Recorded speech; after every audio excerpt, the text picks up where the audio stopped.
ou d'explosion ce soir. 3 endroits principaux. D'abord, le 10e arrondissement, ce restaurant Le Petit Cambodge devant lequel a eu lieu une fusillade, plusieurs dizaines, voire centaines de coups de feu tirés, des rafales. On parle de Kalachnikov. Les auteurs, les auteurs qui n'auraient pas été appréhendés, ce qui explique les forces de police en renfort toujours plus important. Voilà pour le 10e arrondissement. Le 11e arrondissement, cette fois, on nous parle d'une fusillade et d'une prise d'otage à l'intérieur du Bataclan.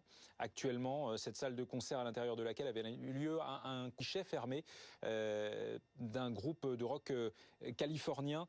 Et puis le 3e endroit, c'est le Stade de France, ses abords en tout cas, le Stade de France à l'intérieur duquel avait lieu le match amical France-Allemagne, qui était donc plein ou quasi plein, et 3 explosions qui, selon nos informations, ont retenti aux abords de ce stade, à côté notamment de portes par lesquelles entrent les spectateurs pour les matchs. Et on nous parle à l'instant d'un corps démembré qui a été aperçu aux abords du stade, d'où l'hypothèse envisagée, non confirmée, restons prudents, d'où l'hypothèse de l'attentat suicide. Bonsoir Rachid Mbarki, vous êtes journaliste à BFM TV, on vous connaît bien. Il se trouve que ce soir, vous assistez au match à l'intérieur du stade. Que pouvez-vous nous dire le Stade de France?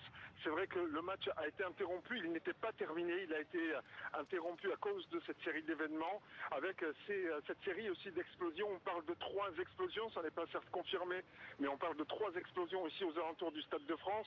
Vous avez évoqué un corps démembré qui serait à proximité d'un des cafés qui ont